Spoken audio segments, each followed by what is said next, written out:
Good evening, brothers and sisters. और भाई और बहनों आप सबको good evening. So much joy to be like this and fellowshipping with each other.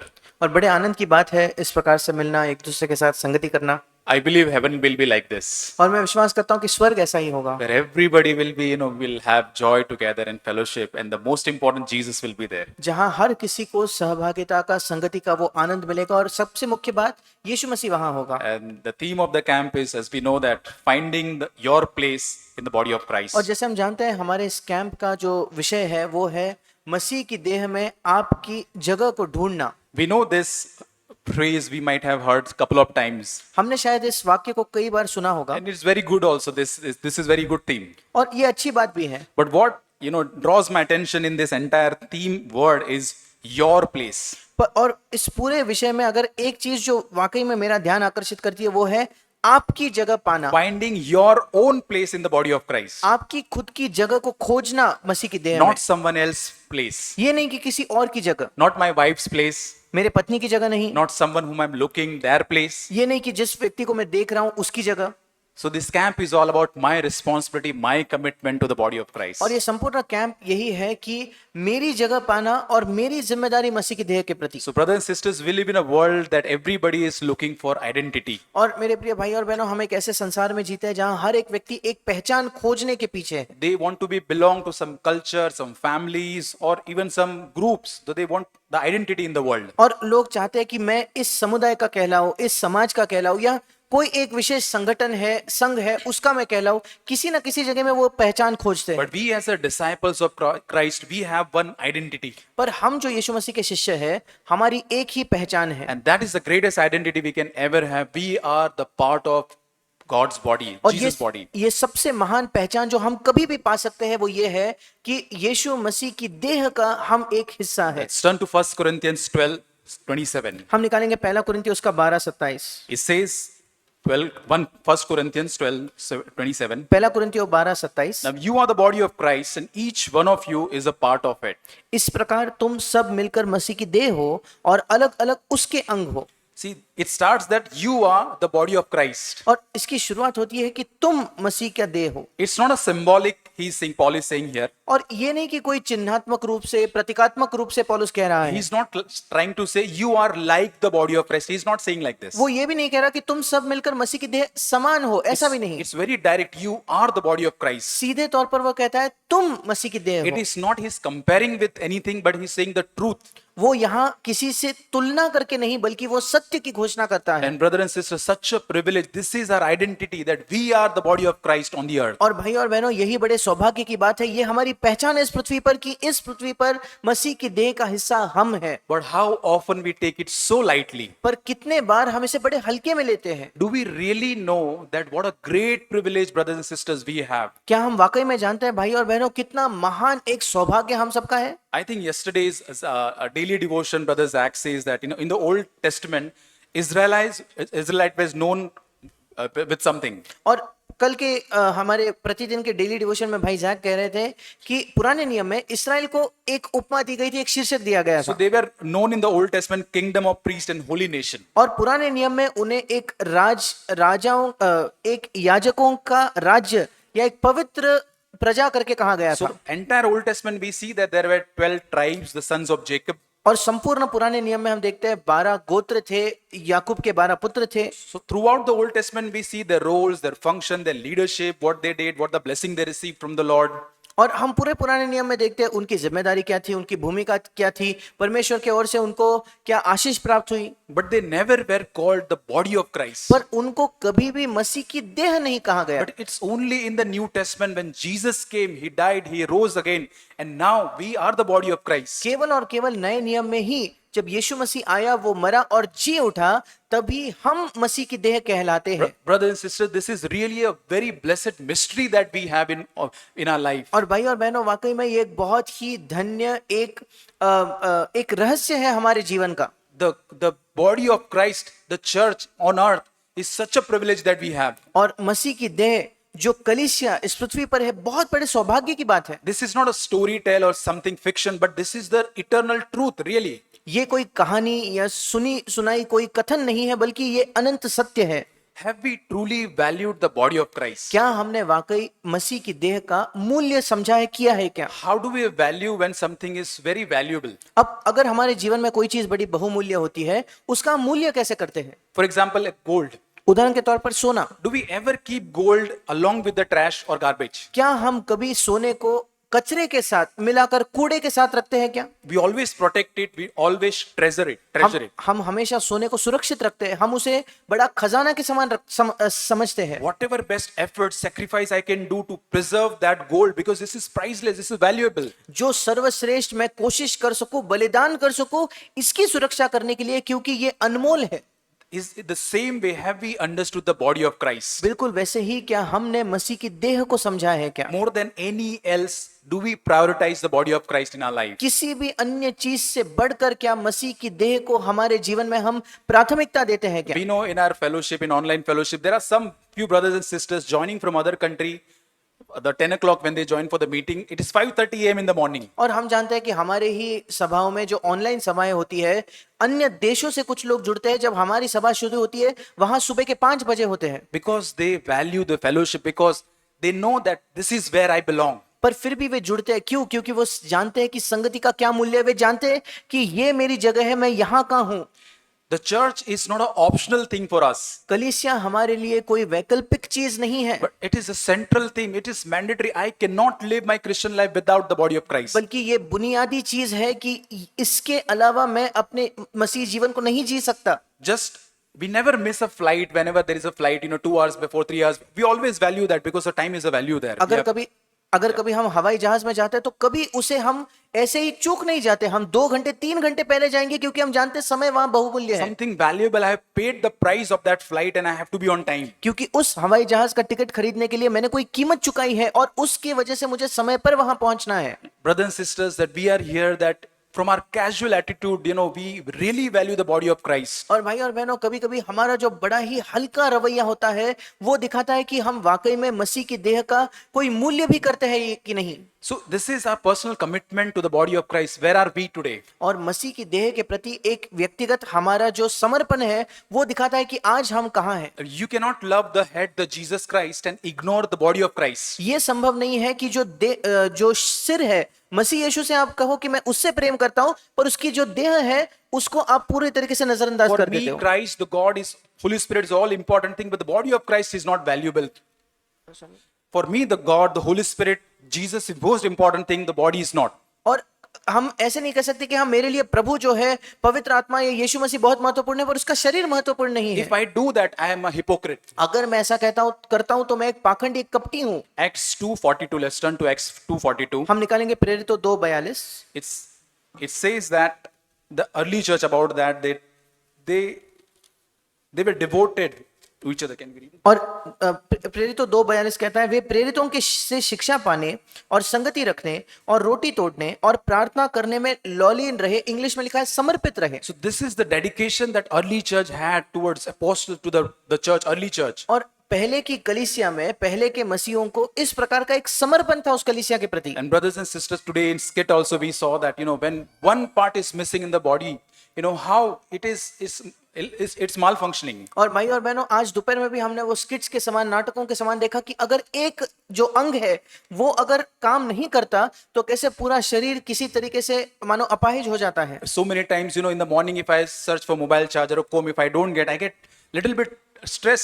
I'm not getting that because it has to be on the same place where I kept it. और सुबह के समय कई बार अगर मैं अपने mobile के charger को ढूंढूं, एक कंघी ढूंढूं और मुझे नहीं मिले तो कहीं ना कहीं एक तनाव बढ़ता है, क्योंकि मैंने जहां रखा है मुझे वही वो मिलना चाहिए। Imagine that you are not at the place where God wants you to be in the body of Christ. अब कल्पना करके देखिए, मसीह की देह में परमेश्वर ने जो आपके लिए स्थान ठहराया है वहीं आप नहीं पाए जाते तो क्या? God has a purpose for each one of us to place in a certain place. परमेश्वर का आप हम में से हर एक के लिए एक उद्देश्य है कि हमको किसी विशेष जगह पर प्रभु रखे। And this is what we have to find out and get security of it. और यही हमें खोजना है, हमारी जगह क्या है और उसमें एक सुरक्षा प्राप्त करनी है। One of the area which when we find our place in the body of Christ, we need to grow is, और एक क्षेत्र कि अगर हमें मसीह की देह में अपनी जगह मिल जाती है तो जहां हमें उन्नति करने का एक क्षेत्र ये है, is a spiritual maturity. वो है आत्मिक तौर पर प्रौढ़ बनना। We have known hundreds of sermons and preachings and articles we have read.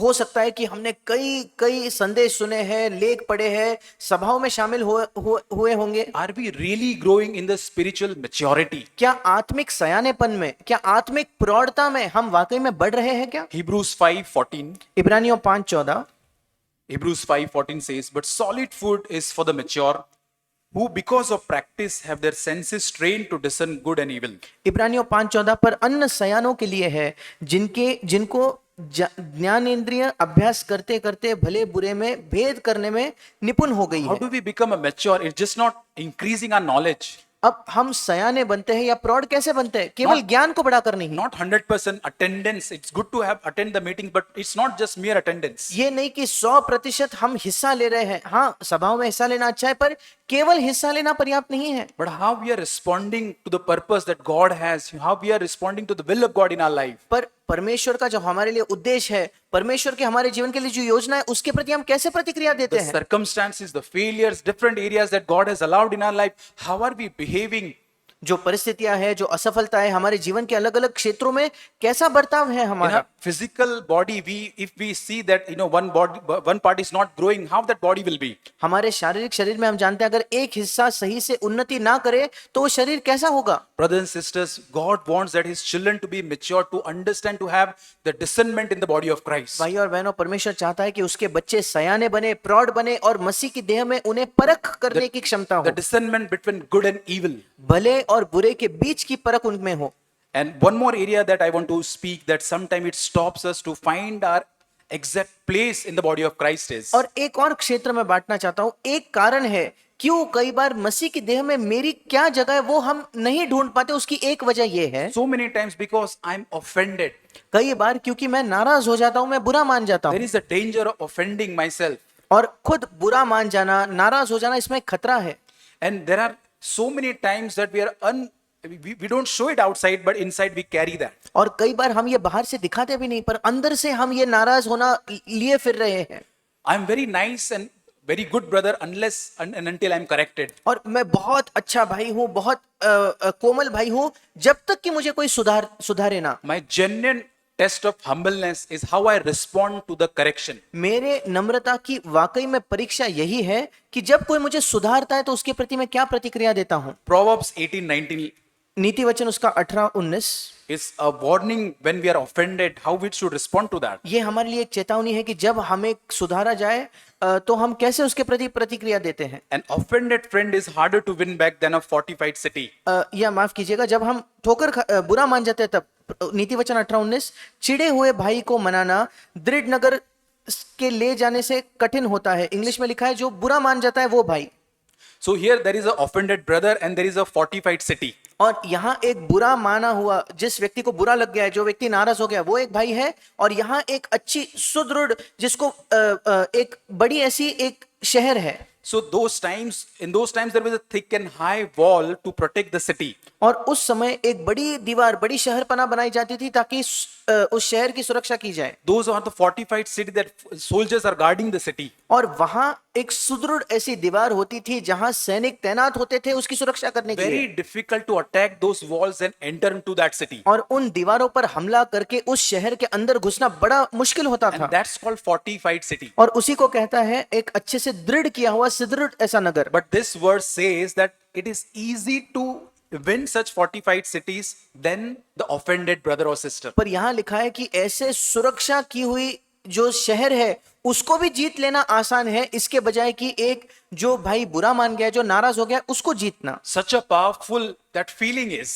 क्योंकि वो जो भावना है बुरा मानने की, वो इतनी एक बलवंत मानो भावना है। Because when a brother or sister in the church is getting offended, they are building a wall like a fortified city around them. क्योंकि कोई भाई या बहन अगर कलीसिया में बुरा मान जाते, नाराज हो जाते, अपने आसपास एक बड़ी दीवार जिस पर सैनिक तैनात है, ऐसी दीवार अपने इर्द गिर्द वे खड़ा करते A हैं। very thick and high wall of emotions that nobody should correct me. एक बहुत ही बड़ी और ऊंची ऐसी दीवार है, अपनी ही भावनाओं की, जो दीवार कहती है कि कोई भी व्यक्ति मुझे ना सुधारे। The same verse, the second part is, in another verse says like this, that they build the iron bars around their hearts when they are corrected. और उसी वचन का अगला भाग कहता है, कुछ भाषांतर में ऐसे लिखा है कि वो मानो जो लोहे के लकड़ियों लोहे के उन जंजीरों से एक ऐसी दीवार अपने आसपास बना रहे हैं। Can you imagine that a brother is offended and he's building that nobody can enter inside that walls, that bars of iron?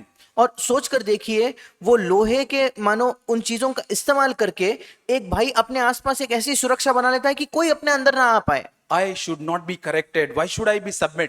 कि मुझे कोई ना आकर ना सुधारे, मैं क्यों किसी के प्रति अधीन हूं, I'm trying to justify myself. मैं अपने आप को ही सही ठहराने की कोशिश करता हूं। Brother and sister, this is a very dangerous thing. भाई और बहनों, ये एक बहुत खतरे से भरी बात है। This fortified city I can win, but a brother who is offended, I cannot win that. और एक दृढ़ ऐसा नगर भी मैं जीत पाऊंगा, पर एक बुरा माना हुआ भाई, नाराज हुआ भाई को जीतना मुश्किल है। Is that any offense that we are carrying inside of our heart? क्या कोई नाराजगी है, हम बुरा मान गए, किसी ने सुधारने पे हमारे हृदय में लिए फिर रहे हैं क्या? Because of that, we are not able to find my place in the body of Christ. उसी की वजह से हम मसीह की देह में मेरी जगह क्या है हमें नहीं मिल रही। Let's submit to the God and repent that, Lord, I do not want to build all these walls around me. हम परमेश्वर से माफी मांगे और कहे, प्रभु मैं अपने इर्द गिर्द ऐसी दीवारें नहीं खड़ी करना चाहता। And God's really want to move freely in our life.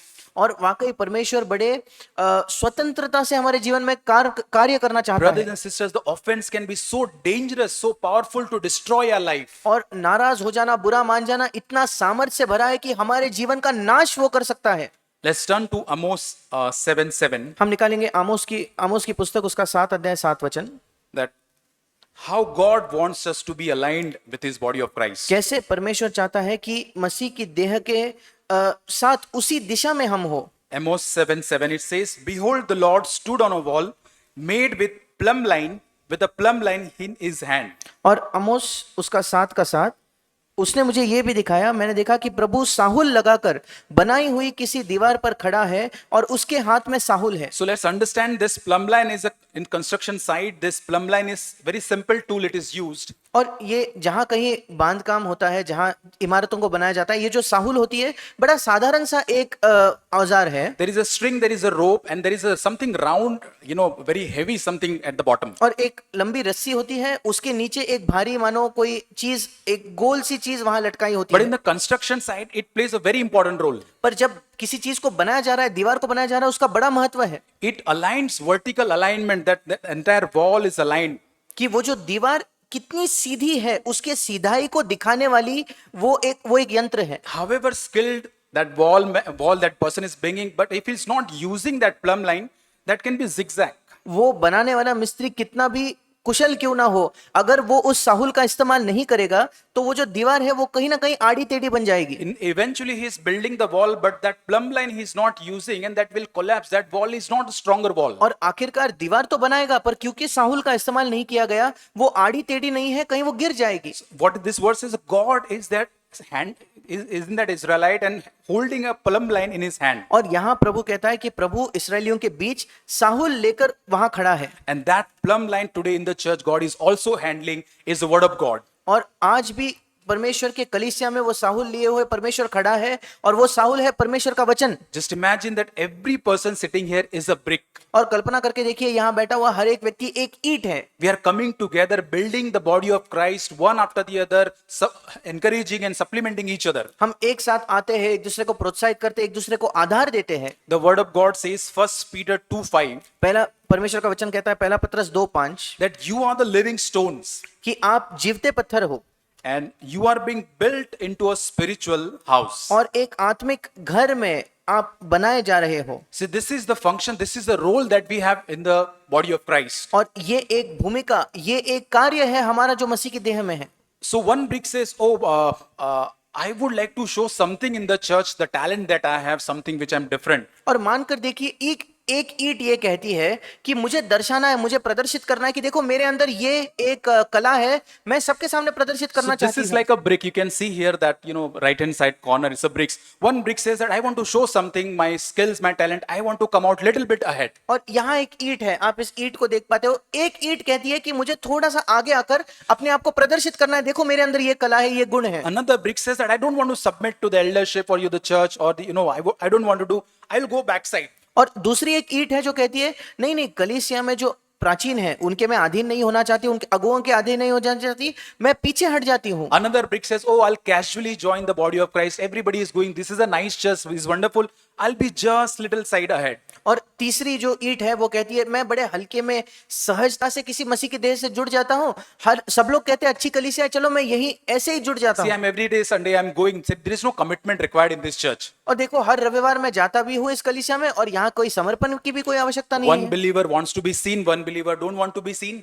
एक विश्वासी सामने प्रदर्शन करना चाहता है, एक पीछे हटना चाहता है, नहीं दिखाना चाहता Just अपने आप imagine what wall that will be. को। कल्पना करके देखिए इस प्रकार के ईंटों से बनी क्या ही दीवार बनेगी। You know, if God is standing with a plumb line in that wall, अगर परमेश्वर साहुल लिए इस दीवार पर खड़ा हो जाए तो He will judge the intention, the actions of each and every brick. वो हर एक ईंट का इरादा और मकसद और उद्देश्य को वो उसका न्याय करेगा। Brothers and sisters, we are here in this camp that in that plumb line, our wall should be aligned with the word of God. और भाई और बहनों इस कैंप में हम सुन रहे हैं कि उस साहुल के तहत परमेश्वर के द्वारा वो जो दीवार है वो सही तरीके से सीधी होनी चाहिए। God in His mercy has given another opportunity that we can align ourselves, our all brick, our intention, our life in the body of Christ. प्रभु ने हमें एक और मौका दिया है कि हम अपने आप को उसी दिशा में कर ले। परमेश्वर जिस दिशा में दीवार को बना रहे हैं हम अपने जीवन को उसी दिशा में ले आए। God wants to build a powerful church, the body of Christ, where the power of hell can never be, prevail. परमेश्वर एक बलवंत कलीसिया बनाना चाहता है जहां शैतान नर की कोई भी सामर्थ, अधोलोक की कोई सामर्थ उस पर प्रबल ना हो पाए। How that stronger church will be built? वो बलवंत कलीसिया का निर्माण कैसे हो सकता When है? you and me like brick will stand in that proper place, aligning with the word of God. जब आप और मैं एक ईंट लेकर उस परमेश्वर के वचन के अधीन अपने आप को उसी दिशा में जब बना लेंगे तब We are just building upon each other and then aligning ourselves with the word of God. हम एक दूसरे पर अपना निर्माण करते हैं और फिर परमेश्वर के वचन के अनुसार अपने जीवन की दिशा को निर्धारित करते And हैं। this is how the spiritual temple of the Lord is built. और इसी तरीके से परमेश्वर का आत्मिक मंदिर का निर्माण किया जाएगा। And the greatest glory of the Lord will dwell on that temple. और सबसे महान चीज यह है कि परमेश्वर की महिमा उस मंदिर में वास करेगी। Ephesians 2:21. इफिसियों 2:21 Let's turn to Ephesians 2:21. हम निकालेंगे इफिसियों 2:21। It says, in him the whole building is joined together and rises to become a holy temple in the Lord. वहां लिखा है जिसमें सारी रचना एक साथ मिलकर प्रभु में एक पवित्र मंदिर बनती जाती है। So what a wonderful verse this is. Whole building is joined together. और क्या ही अद्भुत वचन है, पूरा मंदिर एक साथ मिलकर ऐसा जुड़ा जाता है। Every brick coming together, weak, strong, up or down, every together they are coming together. हर एक ईंट एकत्रित होकर बलवंत है, निर्बल है, एक साथ मिलकर वो आती They है। are coming together and says it is rising above. और ऐसा लिखा है कि एक साथ मिलकर, इंग्लिश में लिखा है पवित्र मंदिर ऊपर बनाया जाता And है। what that wall is, it's becoming a holy temple for the Lord. और वो वास्तु क्या बन रही है? परमेश्वर के लिए एक पवित्र मंदिर तैयार किया जा रहा है। Yes, brothers and sisters, today we have to align our life today with the word of God. हाँ भाई और बहनों, आज हमें अपने जीवन को परमेश्वर के वचन की दिशा में लाना है। Which are the areas that God really wants us to bring us back to that word of God with repentance? ऐसे कौन से क्षेत्र है हमारे जीवन के जहां परमेश्वर चाहता है कि मन फिराकर फिर एक बार हम परमेश्वर के वचन के जगह में आ जाए? Maybe I am not aligned, my place is not aligned properly in the body of Christ then. शायद मसीह की देह में मेरी जो जगह है मैंने सही तरीके से उसको नहीं रखा है। Because one of the brick is not aligned properly, the spiritual temple of God is not built. क्योंकि एक ईंट को सही दिशा में नहीं रखा गया है, परमेश्वर का पवित्र मंदिर का निर्माण नहीं हो रहा। If we want to really glorify the Lord maximum in the body of Christ, अगर हम वाकई में परमेश्वर की महिमा सबसे बढ़कर मसीह की देह में करना चाहते हैं तो all the bricks have to align to the plumb line of God, the word of God. तो सारी की सारी जो ईंटें हैं उनको मसीह परमेश्वर के वचन का जो साहुल है उसके प्रति उसी के दिशा में रहना होगा। Something God is not looking for something big and some giant wall. परमेश्वर कोई बड़ी और महान ऐसी दीवार नहीं चाहता। God is looking for deep rooted, wholehearted disciple in the body of Christ. परमेश्वर चाहता है कि गहराई में जड़ पकड़े हुए पूर्ण हृदय यीशु मसीह के शिष्य उससे मिले। Not the perfect ones, ये नहीं कि सिद्ध शिष्य मिले, but someone who is completely always examining themselves, repenting, coming back to the word of God. पर एक व्यक्ति जो निरंतर अपने आप को जांचता है, मन फिराता है, फिर एक बार लौटकर परमेश्वर के वचन के पास आता है। So we are not called for a visible brick. और हमें एक दृश्य दिखाई देने वाली ईंट बनाने के लिए प्रभु ने नहीं बुलाया, but we are called to be a faithful brick. पर हमें बुलाया गया है एक विश्वास योग्य ईंट बनकर रहने के लिए। Just find out that little thing in the body of Christ which God wants you to do faithfully. मसीह की देह में जो छोटा सा काम प्रभु चाहता है कि आप विश्वास योग्यता से करें, उसे ढूंढे। It doesn't matter what is the small thing that God wants you to do. कोई फर्क नहीं पड़ता कि वो कौन सा छोटा काम है जो प्रभु चाहता है आप करें। This is the time, brothers and sisters, let's find our place in the body of Christ. ये एक समय है भाई और बहनों, आइए हम ढूंढ ले कि मसीह की देह में मेरी कौन सी जगह है। Might be possible that you are in the body of Christ, but you are not an active brick. और संभव हो सकता है कि मसीह की देह का आप हिस्सा हो, पर एक सक्रिय ऐसी ईंट आप नहीं हो। Your alignment is disturbed today. और आपकी जो दिशा है बाकी ईंटों के तुलना में वो आज विचलित है। Maybe your love for Christ has become cold, and that's why you don't able to love and attach to the body of Christ. शायद मसीह के प्रति आपका प्रेम ठंडा पड़ गया है, इसलिए मसीह की देह से ना ही आप जुड़ पा रहे हो, ना ही वो प्रेम आपके मसीह की देह के प्रति प्रेम आप में दिख In रहा these है। last days, God really want to build His holy, true church. इन अंतिम दिनों में परमेश्वर वाकई अपने पवित्र सच्चे वास्तविक कलीसिया का निर्माण करना चाहता है। And the greatest help, the power of Holy Spirit is available for और us. सबसे बड़ी जो सहायता है, पवित्र आत्मा की सामर्थ हमारे लिए उपलब्ध है। Let this camp not be another camp, brothers and sisters. और ये कैंप हमारे लिए केवल एक और कैंप बनकर ना रह जाए भाई Just और बहनों। another sermon, another activities, let it not be there. केवल कोई एक और संदेश हो गया, एक और गतिविधि हो गई, ऐसा ना हो। But let it truly find our place in the body of Christ and let secure that place. पर आइए वाकई हम मसीह की देह में अपनी जगह ढूंढकर अपनी जगह में हम सुरक्षित हो जाएं। Let's come back. Let repent and come back. आइए हम वापस लौट आए, मन फिराकर लौट आए। You know, the body of Christ will be taken up. We know that Jesus Christ will come to take His bride. हम जानते हैं कि मसीह की देह उठा ली जाएगी, यीशु मसीह आएगा, अपने दुल्हन को ले जाएगा। Everything they could not able to find their place in the body of Christ, they will not be taken.